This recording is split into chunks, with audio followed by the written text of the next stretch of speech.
দুর্বার দ্রোহে স্বাগতম। আজকের মূল আলোচনার বিষয় বাংলাদেশের নতুন রাজনৈতিক দল জাতীয় নাগরিক পার্টির আবির্ভাব, তাদের ঘোষণাপত্র বিশ্লেষণ এবং তা থেকে আমরা জানার চেষ্টা করব তাদের লক্ষ্য, তাদের মতাদর্শন এবং তারা কোনপন্থী রাজনৈতিক দল হিসেবে আবির্ভাব করেছে বাংলাদেশের এই নতুন রাজনৈতিক প্রেক্ষাপটে। তো প্রথমে আমরা চলে যাই তাদের ঘোষণাপত্রে। তো পুরো ঘোষণাপত্রটি না পড়ে আমরা নাহিদ ইসলাম প্রথমেই যে কথাগুলো বলেছে সেগুলো হুবহু বলার আমি বলছি। যেমন ধরেন, সে তার দ্বিতীয় লাইনে বলেছে, কিন্তু আমাদেরকে স্মরণ রাখতে হবে হাজারো শহীদের আত্মত্যাগের বিনিময়ে অর্জিত এই নতুন স্বাধীনতা কেবল একটি সরকার পতন করে আরেকটি সরকার বসানোর জন্যই ঘটেনি।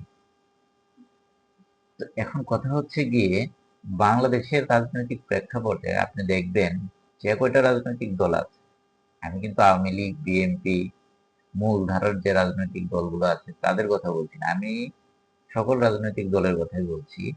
এদের একদম প্রথম এবং প্রধান কথাগুলোই হচ্ছে যে মিথ্যার উপর বল করে, মানে অর্থাৎ এরা মিথ্যা দিয়েই সকল কথা এবং কাজগুলো প্রমাণ করতে চায়।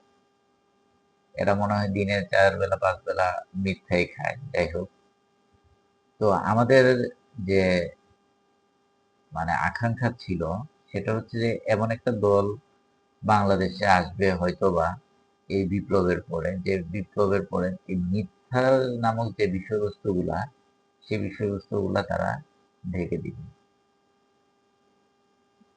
তো এখান থেকে বলতে হয় যে চরম হতাশা হওয়ার মতো ঘটনা হচ্ছে যে যে নতুন দলটি আবির্ভাব ঘটলো সেটা কিন্তু দেখেন তাদের দ্বিতীয় লাইনে, ঘোষণাপত্রের দ্বিতীয় লাইনে মিথ্যা দিয়ে শুরু করছে। কারণ কি? কারণ হাজারো শহীদ, এটা আপনি কোথায় পেয়েছেন? সরকারি হিসাবে বর্তমান গেজেটের জানুয়ারি 15 তারিখ পর্যন্ত যে গেজেটটা আমি যতটুকু দেখছি সেখানে 834 জন শহীদ আছে। যদিও গেজেটটা আপনার আহ, অসম্পূর্ণ বলা চলে, কারণ তাদের নাম ঠিকানা সঠিকভাবে নেই। আবার এই গেজেটের যুক্ত যে শহীদগুলো আছে তাদের মধ্যে অনেকেই ফেরত আসতেছে, দেখা যাচ্ছে যে অনেক কারণে আসতেছে। তো যাই হোক, এখন কথা হচ্ছে যে আমরা আওয়ামী লীগ সরকার যদি এই তালিকাটা দিত বা অন্য কোনো সরকার যদি এই তালিকাটা দিত, সেটার উপর আমরা হয়তো বা প্রশ্ন তুলতে পারতাম যে এইটার আসলে সঠিক সংখ্যা কত হতে পারে। এখানে কি সরকারের কোনো উদ্দেশ্য আছে এই সংখ্যাটা কমানোর জন্য? কিন্তু বর্তমান যে অন্তর্বর্তীকালীন সরকার রয়েছে সেই সরকার তো আসলে এখানে সংখ্যা কম দেখানোর কোনো কারণ নাই, তাই না? এবং এখানে যে গ্রুপগুলা কাজ করতেছে, অর্থাৎ বৈষম্য বিরোধী ছাত্র আন্দোলন, তারাও কিন্তু শহীদদের তথ্য নিচ্ছে এবং তাদের কাছেও একটা লিস্ট আছে, তাই না? তো সরকারের লিস্ট যদি বা সরকারের গেজেট যদি ভুয়া বা আপনার ভুলই হতো, তাহলে সেই ক্ষেত্রে কিন্তু তাদের লিস্টের মাধ্যমে সরকারকে চাপ দেওয়ার কথা ছিল এবং সেই লিস্টটা আপডেট করার কথা ছিল। 6 থেকে 7 মাস চলে যাচ্ছে, এখন পর্যন্ত আপনি সরকারি গেজেটের অনুযায়ী যে শহীদ সংখ্যা আছে সেটাকে স্বীকার না করে আপনি তো হাজারো শহীদ সংখ্যা, হাজারো বলতে কি মিনিমাম 1000, তাই তো? তার চেয়ে বেশিও হতে পারে আপনি বোঝাতে চাচ্ছেন। তো এখানে আপনার মিথ্যা দিয়ে শুরু করার তো কোনো প্রয়োজন ছিল না। 100 জন শহীদ, 200 জন শহীদ, একজন শহীদ বা 2 জন শহীদ, শহীদের বিনিময়ে তো এই অভ্যুত্থানটা সফল হয়েছে। সেটার যতজনই হোক, কতজন মারা গেছে সেটা তো বড় বিষয় না। বড় বিষয় হচ্ছে যে এই যে ফেসিবাদী সরকার, এই যে আপনার ফেসিবাদী সরকার তার বাহিনীগুলোকে কাজে লাগিয়ে শত শত মানুষ হত্যা করলো, তাই না? তো তাদের যে হত্যাকাণ্ডের জন্য তাদের যে ধরনের আপনার প্রস্তুতি ছিল, সেটা তো আসলে আমাদেরকে এখনো বলতে গেলে আমাদের কি বলবো, নিজের ভিতর থেকে দুমড়ে মুচকে কান্নার আওয়াজ চলে আসে। তো এই যে সংখ্যাটা, এই সংখ্যাটা দিয়ে এই হাজারো শহীদ বলে এই যে এত বড় একটা আত্মত্যাগ, এই যে এত বড় একটা অভ্যুত্থান হলো, সেটার মধ্যে মিথ্যার কালিমা দেওয়ার তো কোনো প্রয়োজন ছিল না। এটা নিয়ে তো আজকে হোক কালকে হোক এরপরে প্রশ্ন উঠবেই যে এই হাজারো শহীদ হলে তাদের লিস্ট আপনি দেখান। তো আপনাকে তো একটু রেসপেক্ট অন্তত থাকতে হবে। যেমন 30 লক্ষ শহীদ, 3 লক্ষ শহীদ নিয়ে আপনারা অনেক চিল্লাপাল্লা করেন। তো ঠিক তেমনি সেম ভুলটা তো আপনারাও করতে পারেন না, তাই না? তো এখানে অবশ্যই আপনার ট্রান্সপারেন্ট হওয়া দরকার ছিল। আর এটা তো কোনো সাধারণ বিষয় না। একটা ঘোষণাপত্র হচ্ছে, সেখানে আপনি হাজারো শহীদ বলতেছেন, অথচ সরকারি যে সরকার বা যে অন্তর্বর্তীকালীন সরকারের উপদেষ্টা হিসেবে আপনি ছিলেন, সেইখান থেকেই তো আপনি এই দলের নেতৃত্ব স্থানীয় জায়গায় এসেছেন, তাই না? তাহলে আপনি নিজেও তো ওই শহীদদের সংখ্যাটা আপনি আপডেট করতে পারতেন, যদি সত্যিকার অর্থে হাজারো শহীদের ইনফরমেশন আপনার কাছে থেকে থাকে। আমি বলছি না এখানে হাজারো শহীদ হয়েছে কি হয়নি, কিন্তু হাজারো শহীদ হলে তার তো ইনফরমেশন থাকবে। আপনার কি 7 মাসেও সেই হাজারো শহীদকে আপনি বের করতে পারেননি? সেই শহীদকে কি গেজেট আকারে আনতে পারেননি? যদি আনতে নাই পারেন, তাহলে সেখানে তো হাজারো শহীদ বলাটা কতটুকু আপনার যুক্তিসঙ্গত, এটা আমার মাথায় ঢুকছে না। যাই হোক, আমার ছোট ছোট এবং ক্ষুদ্র মাথায় আমি যেটা বুঝি সেটা হচ্ছে যে আপনার এখানে প্রথমে যে তার বক্তৃতা বা তাদের যে ঘোষণাপত্র, তার দ্বিতীয় লাইনেই মিথ্যাচার দিয়ে শুরু হলো, যেটা বাংলাদেশের রাজনীতির সাথে একদম সুন্দরভাবে চলে যায়। যাক, আমরা আরেকটু সামনের দিকে যাই। তো এখানে তারা তারপর 4-5 পঞ্চম লাইনে হয়তো বলেছে তারা, এটি হবে গণতান্ত্রিক, সমতা ভিত্তিক ও জনগণের প্রতিনিধিত্বকারী রাজনৈতিক দল। তো আসলে গণতান্ত্রিক আসলে কোন ধরনের গণতান্ত্রিক বিশ্বাসে তারা বিশ্বাসী আমি জানি না, কিন্তু তাদের যে দল গঠন, নভেম্বর বা ডিসেম্বরে তারা যে দল গঠনের জন্য যে ঘোষণা দিল, তারপর থেকে তাদের দল গঠনের যে প্রক্রিয়াটা, সেই প্রক্রিয়াটার দিকে যদি আমরা তাকাই, তাহলেই বুঝতে পারি আসলে তারা কোন ধরনের গণতন্ত্রে বিশ্বাসী এবং তারা কোন ধরনের গণতান্ত্রিক প্রক্রিয়ায় এদেশের জনগণকে নিয়ে যেতে চায়। তারা প্রথমে যে গণতান্ত্রিক যে কথাটা বলতেছে, তাদের যে দল, তাদের দলের মধ্যে প্রথমে আমি যতটুকু জানি 4টা পদ নিয়ে শুরু করার কথা ছিল। সেই ক্ষেত্রে 4টা পদের পরবর্তীতে যখন জানুয়ারির পরবর্তীতে যখন তারা চায় এই 4টা পদ নিয়ে আপনার শুরু করার কথা ঘোষণা করা, বা তাদের মানে তাদের ভিতরে যখন আলাপ আলোচনা চলতেছে, তখন বিভিন্ন তাদের নাকি, আমরা যারা এই আন্দোলনে যুক্ত হয়েছিলাম, আমরা ছাত্রদের আন্দোলনে যুক্ত হয়েছিলাম, আমরা তো কারো অংশীজনের রাজনৈতিক অংশীজন, এখন তারা যেটা বলে তাদের নাকি রাজনৈতিক বিভিন্ন অংশীজন আছে, তো তাদের অংশীজনের সাথে তো আমরা আন্দোলনের জন্য যাই নাই। আর সবচেয়ে বড় কথা হলো যে এইখানে তাদের যে অংশীজন আছে, তাদের তাদের যে অংশীজন গুলো আছে, আমি সরাসরি বলি শিবির এবং জামায়াত, আমি পার্সোনালি ফিল করি পৃথিবীতে নিকৃষ্টতম কোনো ধোঁকা যদি আমি খেয়ে থাকি, এই যে এই আন্দোলনে গিয়ে গেছি। কারণ আপনার কাছে শিবির ভালো হতে পারে, জামাত ভালো হতে পারে, ভাই আমি একজন বাংলাদেশি হিসেবে, এই যে বাংলাদেশের নাগরিক হিসেবে আমার কাছে মনে হয় শিবির যেখানে আছে ওই জায়গায় আমি ভাই কখনো যাব না। তো আমরা তো এই আন্দোলনে যুক্ত হয়েছি, আন্দোলনে গিয়েছি, এবং এখন বলা হয় তাদের মাস্টার মাইন্ড নাকি শিবির ছিল, তাদের অংশীজন নাকি শিবির ছিল। তো ভাই এভাবে প্রতারণা করে আজকে নিজে গিল্টি ফিল করি যে কোথায় গেলাম, কোথায় গেলাম, কাদের সাথে হেঁটেছি, শিবিরের সাথে হেঁটেছি, নিজের কাছে গিল্টি ফিল হয়। আচ্ছা যাই হোক, আমরা সেই বিষয়ে কথায় যাব না, সেই বিষয়ে আলোচনা থাকবে, যেহেতু চ্যানেল খোলা হয়েছে সেহেতু আপনার এই সকল আলোচনা হবে, দেশের ভবিষ্যৎ নিয়ে আলোচনা হবে, কোন ধরনের প্রতারণার শিকার হয়েছি আমি নিজে, বা আরো অনেকেই আছে যারা আমাদের সাথে আন্দোলন করেছে, তারা কি ফিল করে সেটা নিয়ে আমরা কথা বলবো। কিন্তু আজকের যে মূল বিষয়, সেই মূল বিষয়ে থাকি, তারা যে গণতান্ত্রিক কথা বলছে, তো তারা এই শিবিরের চাপে আরো 2টা পদ বাড়ায়, এবং সেই 2টা পদের মধ্যে কাদের নাম দেওয়া হয় সেটাও আমরা জানি। তো 2টা পদের দাবিদার মানে অনেকেই সে দাবির মধ্যে ছিল, তার মধ্যে হচ্ছে যে ইসলামী ছাত্র শিবিরের সাবেক কয়েকজন নেতা, যারা ছিল মূল দাবিদার। অর্থাৎ তারা কিন্তু এই এক্সট্রা যে 2টা পদ তৈরি করা হলো বা তাদের চিন্তা ভাবনা ছিল সেটার দাবিদার না, তারা আরো একটু ভালো বা নেতৃত্বস্থানীয় যে 4টা পদ ছিল সেটার জন্য দাবি জানায়। কিন্তু পরবর্তীতে সমঝোতার মাধ্যমে শীর্ষ 2টা পর্যায়ে আলী আহমদ বা আলী আহসান জুনায়েদ, যাই হোক, এবং রাফে সালমান রিফাত নামে 2জন সাবেক শিবির নেতাকে 2টা পদ দেওয়া জন্য তারা সিদ্ধান্ত নেয়। কিন্তু এই যে জিনিসগুলো বা তাদের যে দল গঠনের যে বিষয়গুলো যখন জনসম্মুখে প্রকাশ আসতে থাকলো, বিভিন্ন সংবাদ মাধ্যম গণমাধ্যমের মাধ্যমে আমরা দেখতে পেলাম, তখন কিন্তু অটোমেটিক একটা প্রশ্ন তো অলরেডি আপনারা বুঝতেই পারতেছেন, যেহেতু অংশীজন, তাদের অংশীজনের মধ্যে ইসলামী ছাত্র শিবির, জামায়াত ছাড়াও আরো কোন অংশীজন আছে তা তো আর আমরা জানি না।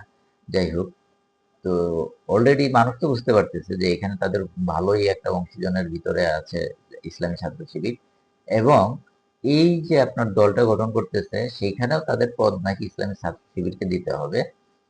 এখন নিজে একটা দল গঠন করতেছে বা ছাত্ররা একটা দল গঠন করতেছে, সেখানে অন্য দলেরও কিছু মনে করলেন যে নেতৃত্ব স্থানীয় যারা শিবিরের প্রধানই মনে হয় হয়তো ছিল এই আলী হাসান জুনায়েদ বা এরকম, তো তাদেরকে পদ দেওয়া হচ্ছে। অর্থাৎ আপনার এটা তো স্পষ্ট রূপে তখন একটা প্রশ্ন চলেই আসে যে এটা কি আসলে জামাতের বি টিম নাকি? প্রশ্ন চলে আসে না, এটা প্রশ্নটা চলেও আসছিল।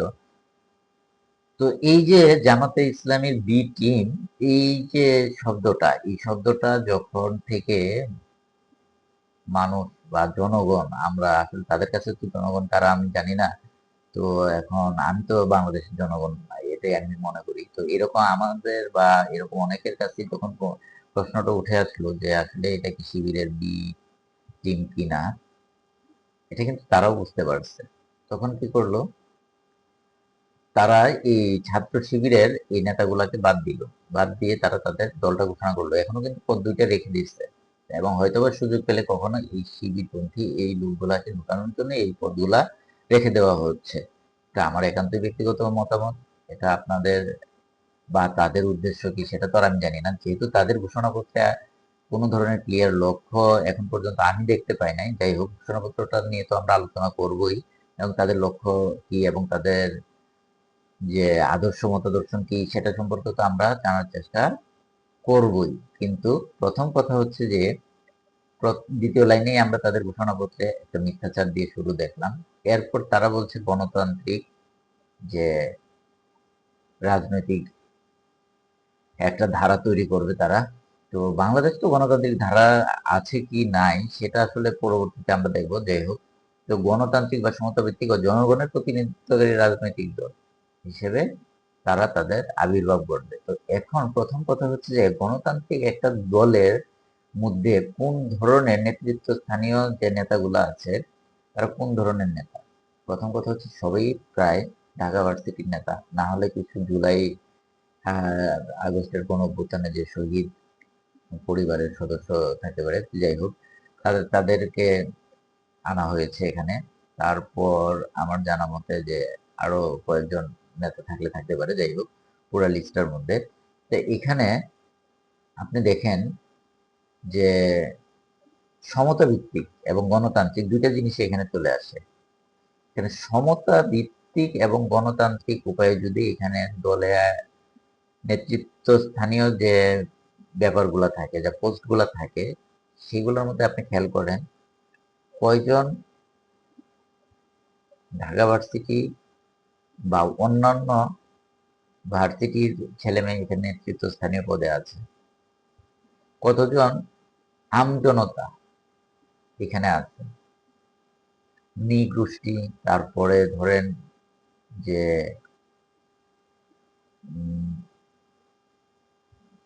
আরো নৃগোষ্ঠী সহ যে আরো অন্যান্য যে জনগোষ্ঠীগুলো বাংলাদেশে আছে, তাদের মধ্যে কয়জন এখানে নেতৃত্ব স্থানীয় পর্যায়ে আছে আপনি দেখতে পাচ্ছেন নাকি জানি না, কিন্তু আমি দেখতে পাচ্ছি না, এটাই হলো বাস্তবতা। যাই হোক, এখানে গণতান্ত্রিক আর সমতা ভিত্তিক আসলে ব্যাপারটা আমার মাথায় আসলো না যে তারা আসলে কোন ধরনের গণতান্ত্রিক কথা বলতেছে আর কোন ধরনের সমতার কথা বলতেছে। যেখানে স্পষ্ট রূপে আমি দেখতে পাচ্ছি যে এখানে আসলে কোনো গণতান্ত্রিক ধারায় নেতৃত্বস্থানীয় এই নেতাগুলোকে বাছাই করা হয় নাই। এরপর তো সমতা ভিত্তিক তো হয়নি। সমতা ভিত্তিক হইতে হইলে তো আপনাকে অনেক কিছু বিবেচনায় আনতে হবে। সমতা বলতে আপনি কি বুঝেন? শুধুমাত্র জুলাই এবং আগস্টের অভ্যুত্থানে যারা আপনার আহত হয়েছে বা শহীদ হয়েছে তারাই কি জুলাই আর আগস্টের অভ্যুত্থানে ছিল? আর কেউ ছিল না? শুধুমাত্র ঢাকা ভার্সিটির এই ছেলে মেয়ে কি এখানে লিড দিয়েছে বা তারাই কি শুধুমাত্র এই আন্দোলনটাকে টেনে নিয়ে গিয়েছে, বা তাদের সোকল্ড যে আপনার কি বলে অংশীজন, তাদের সোকল্ড অংশীজন তারা কি এই এই আন্দোলনটাকে টেনে নিয়ে গিয়েছে? তো যাই হোক, এখানে আমি যেটা বুঝি এখানে কোনো সমতা ভিত্তিক বা গণতান্ত্রিক যে ব্যাপারটা দুইটার একটাও নাই। এখন হচ্ছে জনগণের প্রতিনিধিত্বকারী রাজনৈতিক দল। জনগণের প্রতিনিধিত্ব বলতে এখন জনগণ বলতে তাদের কাছে কারা? আমি যদি জনগণ না হই বা অন্য কেউ যদি আপনার বাংলাদেশের যারা নাগরিক তারা জনগণ না হয় সেটা ভিন্ন বিষয়। জনগণের প্রতিনিধিত্ব করতে হলে আমার কথা তো বলতে হবে। আমি ক্ষুদ্র গোষ্ঠী হতে পারি, নৃগোষ্ঠী হতে পারি, বা আমি ধরেন যে আমার ধর্মীয় দৃষ্টিকোণ থেকে আমি হয়তো বা হিন্দু হতে পারি, খ্রিস্টান হতে পারি, বৌদ্ধ হতে পারি, ঠিক না? তো আমারও তো আমার যে মতামত বা আমার যে অধিকার সেই অধিকার নিয়ে তো কথা বলতে হবে, তাই না? তাহলে যেন আপনি জনগণের প্রতিনিধিত্বকারী রাজনৈতিক দল হইতে পারবেন। তো তাদের যে কমিটি বা তাদের যে আপনার নেতৃত্বস্থানীয় যে পোস্টগুলো আছে এখানে আপনি একটু চিন্তা করে দেখেন তো, জনগণের প্রতিনিধিত্ব করে বা জনগণ সাপোর্ট দেয় এরকম কয়জন লোক আছে? জনগণের প্রতিনিধিত্বকারী রাজনৈতিক দল হইতে হইলে তো আসলে জনগণ যাকে চাবে বা জনগণ যাকে চায় তাকে আগে আইডেন্টিফাই করতে হবে, তাই না? আচ্ছা, যাই হোক, এখন আপনার আসলে ভিডিওটা অনেক বড় হয়ে যাচ্ছে, তো আমরা নেক্সট পার্টে যাই। এখন দেখেন তারা মনে করতেছে, আমরা মনে করি জুলাই 2024 গণ অভ্যুত্থানে আমাদের সেকেন্ড রিপাবলিক প্রতিষ্ঠার লড়াই সূচনা করেছে। আসেন, সেকেন্ড রিপাবলিক বলতে কি বোঝায়? তারা সেকেন্ড রিপাবলিক প্রতিষ্ঠার লড়াই সূচনা করেছে, অর্থাৎ এখানে তারা তাদের কথাবার্তায় আপনি কখনোই দেখবেন না বাংলাদেশের স্বাধীনতাকে নিয়ে তাদের যে ধারণা, চিন্তা চেতনা রয়েছে, আমার কাছে খুব সন্দিহান এখানে। যাই হোক, সেই বিষয়ে আমরা এক সময় না এক সময় আলোচনা করব অবশ্যই। কিন্তু প্রথম কথা হচ্ছে যে ফার্স্ট রিপাবলিক বা সেকেন্ড রিপাবলিক, ভাই অনেক দেশে আছে সেকেন্ড রিপাবলিক না, ফিফথ বা সিক্স রিপাবলিকও চলতেছে। কিন্তু এটা বুঝতে হবে যে সেকেন্ড রিপাবলিক যে আসবে বা প্রতিষ্ঠা করবে, তো ফার্স্ট রিপাবলিকের কি হয়েছে? আমাদের আমাদের ফার্স্ট রিপাবলিকের সমস্যাটা কোথায় সেটা তো আইডেন্টিফাই করতে হবে। আপনি যদি সেকেন্ড রিপাবলিক প্রতিষ্ঠা করতে চান সেক্ষেত্রে তো আপনাকে ফার্স্ট রিপাবলিক নিয়েও কথা বলতে হবে। তো ফার্স্ট রিপাবলিক নিয়ে সমস্যাটা কি আপনার? আপনার সেকেন্ড রিপাবলিক দিয়ে আপনি কি বোঝাতে চাচ্ছেন? এটা তো আপনাকে ক্লিয়ার করতে হবে, তাই না? তো আপনার যে সেকেন্ড রিপাবলিক এর কথা বলতেছে সেখানে নির্বাচিত প্রতিনিধিরা রাষ্ট্র পরিচালনা করবে অবশ্যই, যেখানেই হোক, যেটা ফার্স্ট রিপাবলিক হোক, সেকেন্ড রিপাবলিক হোক, যে রিপাবলিকই হোক না কেন, সেখানে কি করতে হবে? নির্বাচিত প্রতিনিধি আসতে হবে, নাকি সেই প্রতিনিধি ছাড়াই সেকেন্ড রিপাবলিক করে ফেলবে? এখন যদি সেটা করতে হয় তাহলে সেকেন্ড রিপাবলিক আসার আগে তো আপনাকে ফার্স্ট রিপাবলিকেই থাকতে হবে, তাই না?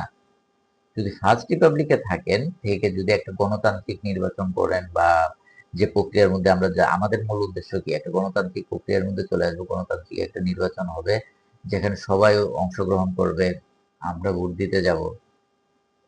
ভোট কিভাবে দিতে হয় তাই তো আমরা হয়তো বা জানি না অনেকে, কারণ কি সেটা সম্পর্কে আমরা জানি। তো সেই বিষয়ে এখন তার আমরা স্বৈরাচারের বিরুদ্ধে এখন কথা বলতে আসি না। আমরা যে বিষয়ে কথা বলতে আসছি সেটা হচ্ছে যে এই পার্টিটার আসলে লক্ষ্য উদ্দেশ্য কি। তো আপনি আমাকে বুঝান, ফার্স্ট রিপাবলিকের থেকে গণতান্ত্রিক প্রক্রিয়ায় যদি আপনি একটা নির্বাচনে অংশগ্রহণ করেন, তাহলে আপনার সেকেন্ড রিপাবলিকের কি প্রয়োজন? মানে সেকেন্ড রিপাবলিক আপনি কেন প্রতিষ্ঠা করতে যাবেন? তাহলে আপনি কি বুঝাতে চাচ্ছেন, যে এখানে কি অন্য ধরনের কোনো উদ্দেশ্য আছে আপনার? কারণ আমরা ইতিমধ্যেই দেখতে পাচ্ছি যে বাংলাদেশের জাতীয় পতাকা নিয়ে একটা টুক, আমার ভাষায় আর কি, টুক ফেলা, বাংলাদেশের জাতীয় সঙ্গীত নিয়ে একটা টুক ফেলা হয়েছে। কোনো একজন টুক ফেলে দেখছে যে বাংলাদেশের জনগণ এটাকে আসলে কিভাবে নেয়। ধানমন্ডি 25-এ হামলা, মুক্তিযোদ্ধাদেরকে বিভিন্ন ধরনের কথা বলা, বা আপনার যে এক কথায় বলা চলে যে দেশের ইতিহাসের যে আপনার আমাদের যে 1971-এর স্বাধীনতার যে সংগ্রামের যে লড়াইটা, সেটাকে কিন্তু আন্ডার এস্টিমেট করা হচ্ছে। এটা আপনি স্বীকার করেন বা না করেন, কিন্তু এই যে বাংলাদেশি যতদিন বেঁচে থাকবো, বাংলাদেশ নামটা যতদিন থাকবে, ততদিন পর্যন্ত 1971-এর সমপর্যায়ে কোনো আন্দোলনই আসতে পারবে না। এবং এই 71-ই আমাদের এই বাংলাদেশ নামটাকে আমাদের অন্তরে স্থান করে দিয়েছে। আপনি একজন বাঙালি, আপনি একজন বাংলাদেশি, সারা বিশ্বের যেখানেই যান না কেন আপনার এই বাংলাদেশি পাসপোর্টই বহন করতে হবে। তো এই 71-কে আন্ডার এস্টিমেট করা যাবে না।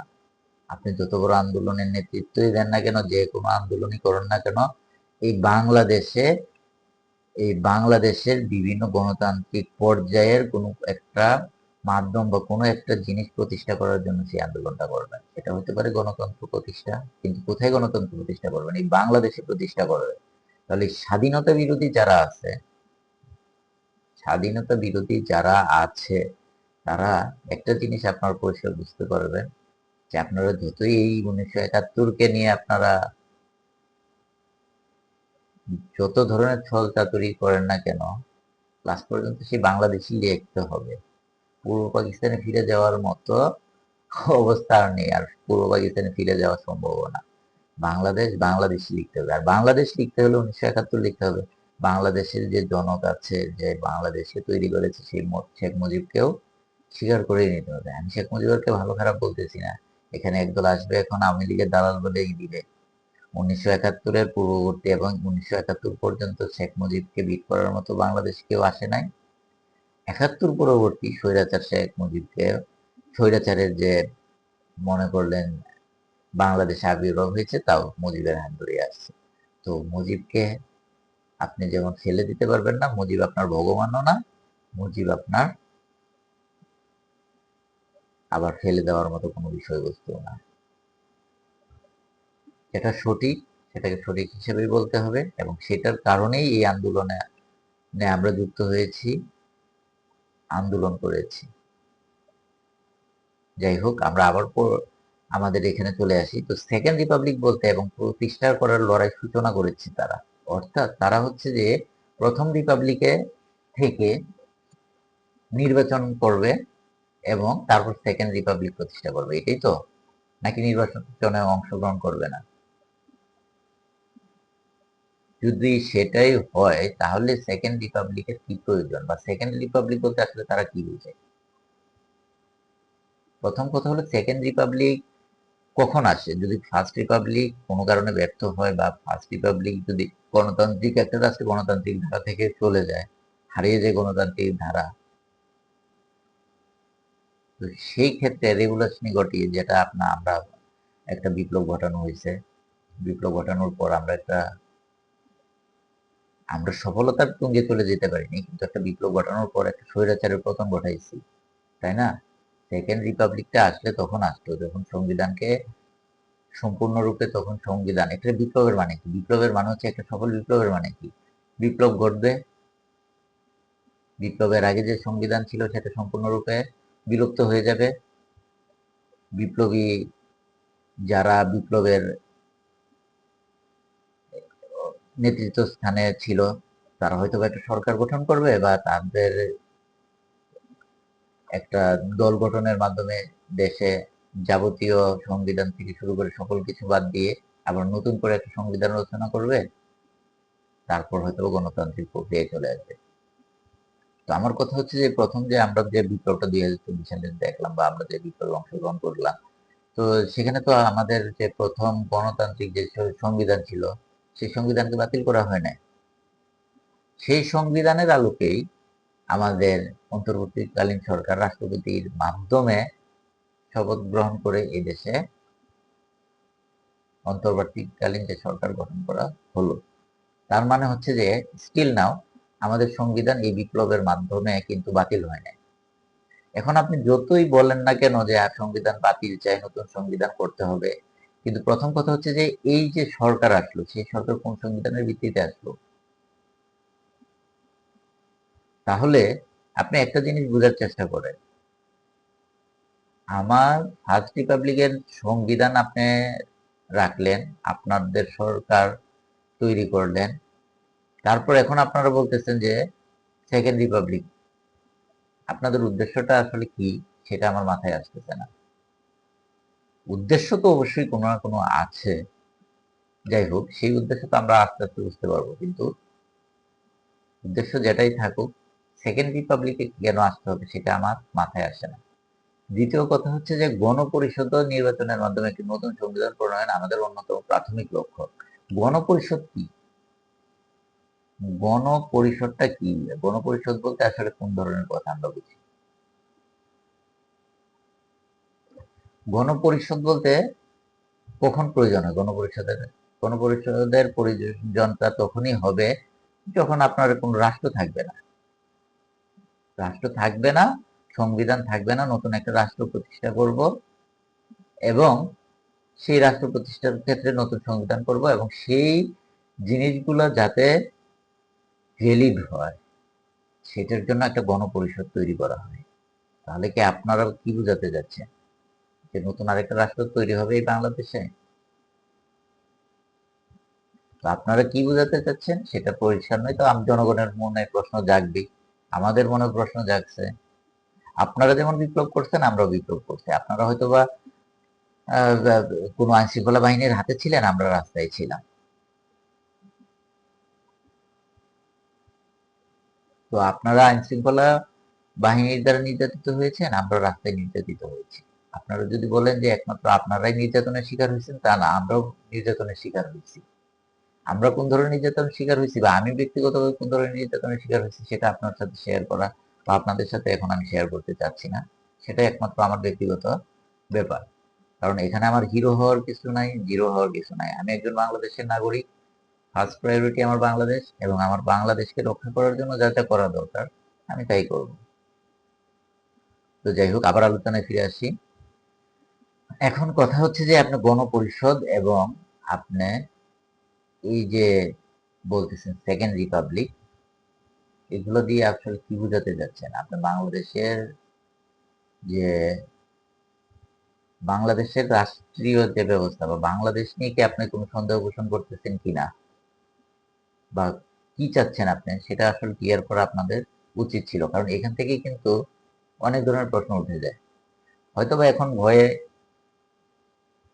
বা তেল মারার জন্য, যেটা বলে সরাসরি কথা, তেল মারার জন্য প্রশ্ন উত্থাপন কেউ করতেও পারে, নাও করতে পারে। কিন্তু অনেকেই যারা তেল মারবে না বা অনেকেই যাদের ভয়ভীতি কম, তারা তো এরকম প্রশ্ন তুলতেই পারে যে আপনারা আসলে কি বোঝাতে চাচ্ছেন। তো কোনো কথা বলার আগে তো অবশ্যই আপনি যেহেতু একটা রাজনৈতিক দল, আপনার প্রতিটা কথার বিরুদ্ধে অবশ্যই মতবাদ থাকবে। তাহলে আপনাকে কথা বলতে হলে আপনাকে সেটা ক্লিয়ার করতে হবে, তাই না? তো এখানে তো সম্পূর্ণরূপে একটা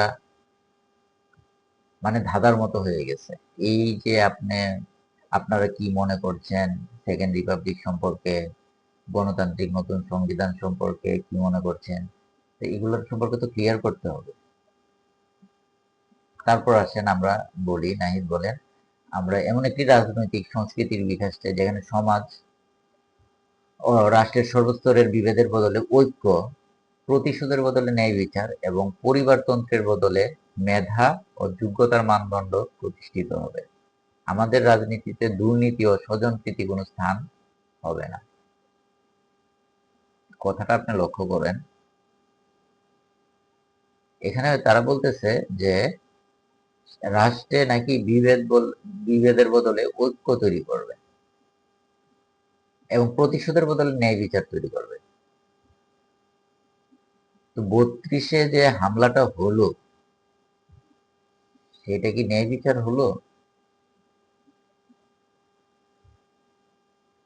যদি ন্যায় বিচার না হয়ে থাকে, ৩২ তো বাংলাদেশের জাতীয় সম্পদ ছিল, সরকারি সম্পদ ছিল। আওয়ামী লীগের কোনো বাপের সম্পত্তি, হ্যাঁ আওয়ামী লীগের বাপের সম্পত্তি বা হাসিনার বাপের সম্পত্তি আগে বলতে পারতো, কিন্তু এখন তো বলতে পারবে না, কারণ এটা একটা রাষ্ট্রীয় সম্পত্তি। রাষ্ট্রীয় সম্পত্তি বাদ দিলাম, কারো বাপের সম্পত্তি বাদ দিলাম, সবকিছুর সম্পত্তি বাদ দিলাম, কিন্তু এটা তো আমাদের স্বাধীনতার একটা ঐতিহ্য লালন করে আসতেছে, তাই না?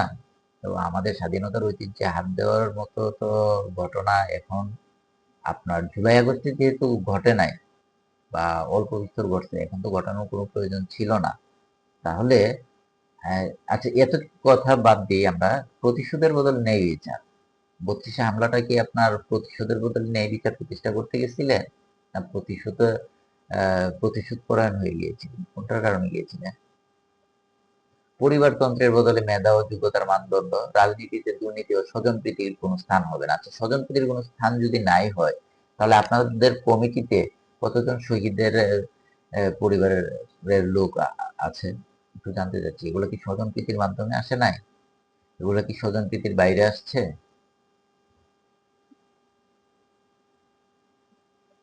যাক, এখন কথা হচ্ছে যে আপনি তাদের যে ঘোষণাপত্রটা আছে, আপনি ঘোষণাপত্রটা খুব ভালোভাবে লক্ষ্য করলে দেখবেন, বলতেছে রাজনৈতিক সংস্কৃতির বিকাশ চাই, সমাজ ও রাষ্ট্রের সর্বোচ্চ স্তরে বিপদের বদলে ঐক্য, প্রতিশোধের বদলে ন্যায় বিচার চাই। বাট তাদের যে কর্মকাণ্ডগুলা, রাজুতে আসেন, এই করেন সেই করেন, এগুলোর সাথে কি আপনার মনে হয় তাদের ঘোষণাপত্রের কোনো মিল আছে? আমরা কি এরকম একটা দল চেয়েছিলাম? আমরা তো এরকম একটা দল চাইনি। আমাদের আন্দোলনের মূল উদ্দেশ্য তো কোনো অংশীজনের সাথে আন্দোলন করবো সেটা চাই নাই। আমরা আন্দোলন করেছিলাম অংশীজন ছাড়া, ছাত্রদের ডাকে গিয়ে আমরা আন্দোলন করেছি।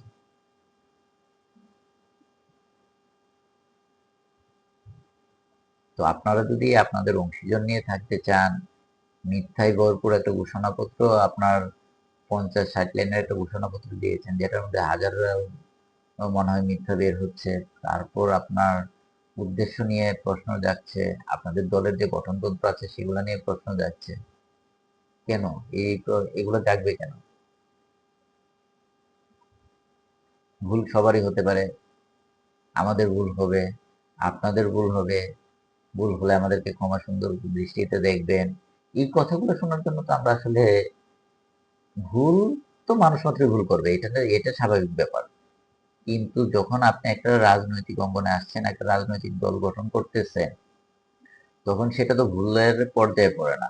আপনার যে সেকেন্ড রিপাবলিক বা যে ধারণাগুলো আছে, সেগুলো হয়তো ভালো ধারণা হতে পারে, গণপরিষদ নির্বাচন হয়তো বা আপনার ভিতরে কোনো উদ্দেশ্য থাকতে পারে, কিন্তু সেটা তো আগে ক্লিয়ার করতে হবে। তো কিন্তু আপনি ক্লিয়ার না করে এরকম সংক্ষেপে যখন এই যে বিষয়গুলো বলতেছেন, এটা তো অন্য ধরনের মিনিং প্রকাশ করতেছে, তাই না?